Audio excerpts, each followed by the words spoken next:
Hey, I got this thing here. Mixtape, a video game. Actually, it's barely a video game. Or is it? How do we even know? As a man of science, I have great interest in this. Behold, controller. Connect to console. Start game. Press buttons. Fun! Thus, can we operate under the thesis that more button presses, more fun? This is our hypothesis today. Alright bro, settle down. I am your host today, Vivi the Drawn, and we shall find out how many button presses do you need to beat Mixtape.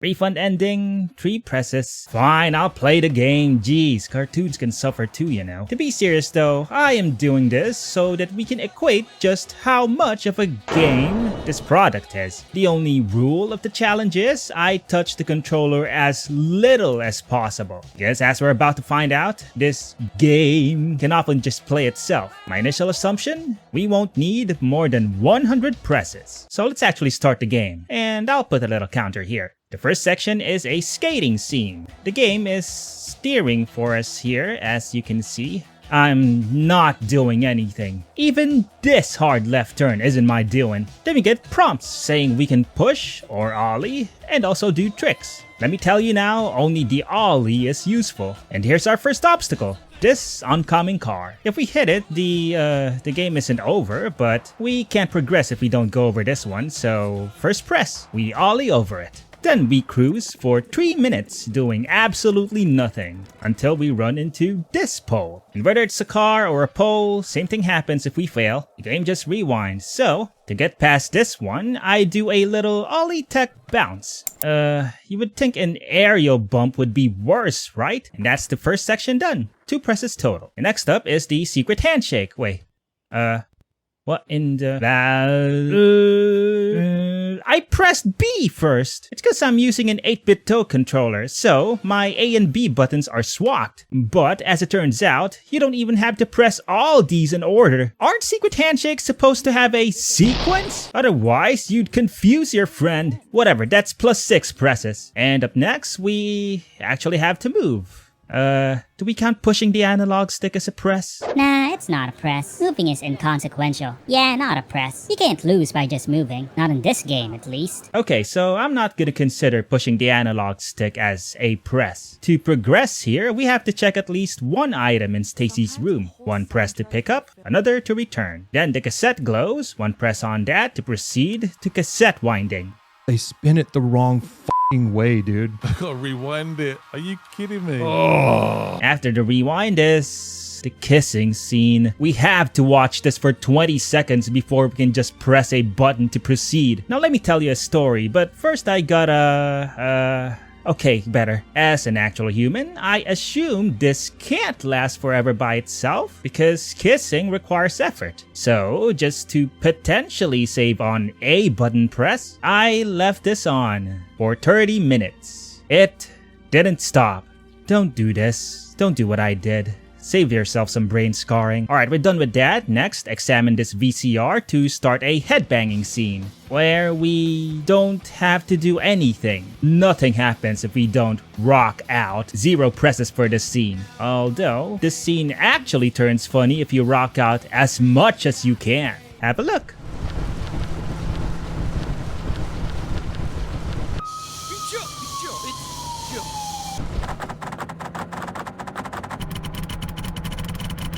Next up, observe this rack of pics, find 3 other photos to add to the rack, 2 presses each, and 1 more press to actually add it, and proceed to the shopping cart bit. And I know this has already been memed on. I'm holding my hand up. I'm not doing nothing. The game guides you. It directs you. I'm finna walk away. I'm finna put the controller down. I don't have to do anything. And it's true. No pressing, no interaction at all needed throughout this 140-second gameplay segment. Riveting. Next up, examine the tape head graveyard with 1 press, which cues a cutscene with no gameplay. Examine the pinboard with 1 press, which we can also inspect, but wholly unnecessary. 1 more press to back out. Walk to another room to open this closet, and yeah, by now I think you get the general flow of the game. Examine critical object, and move on to the next bit. Get used to that. Examine this picture frame and start the slushy bit. And look, so many button prompts on screen. Yet we only need one. Hold right trigger twice to fill 2 cups. And yeah, that's it. Turn the camera to examine this drawer, do this mini game of finding a piece of paper beneath junk. We only need to lift this notebook, then another press to pick up the objective, and retransition into a photo booth. We need to take pictures here, but the prompt won't actually show up until we move both characters at least once. So,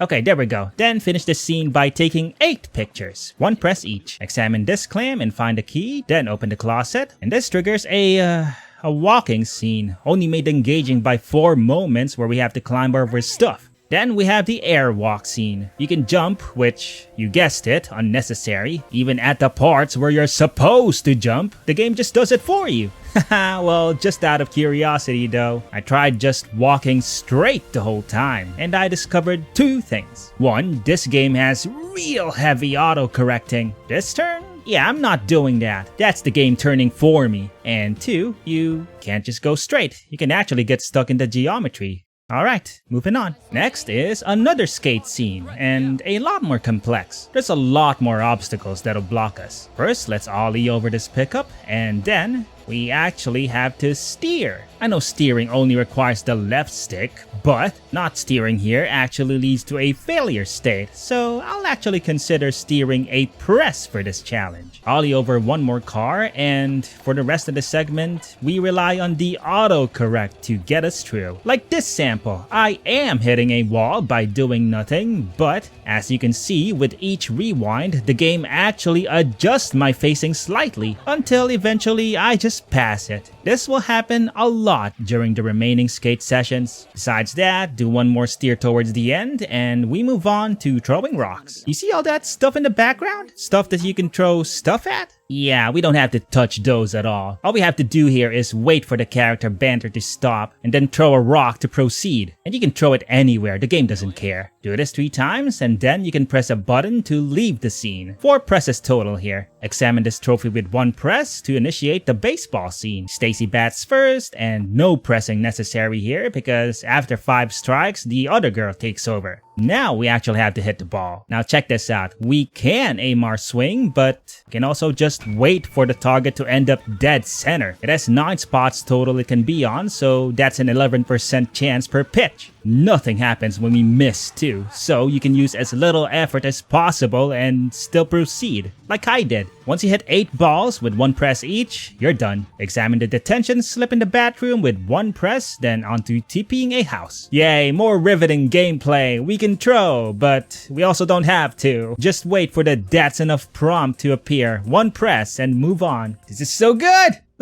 Examine this photo on the table, 1 press. Then this floating scene has nothing. Check this contract, then the window, cutscene with 0 presses. Talk to the dude, and now we gotta insert some batteries into this camera. And this is by far the most involved we had to be in this game. We gotta pick up the camera to flip it, open the compartment, insert 2 batteries, close the compartment, flip it again, and turn it on. And that short section is 7 presses total. Onto an amusement park scene. Turn the power on with 1 press, and I tried to skip this area, but we actually have to take some photos or we can't move on. And taking 1 photo is just 3 presses each. 1 to turn on the lights, 1 to look at the viewport, and 1 to take the picture. Do this another time, so another 3 presses. Then power on this ride with 1 press. Climb over obstacles with 2 presses. Get an opportunity to go kaiju mode.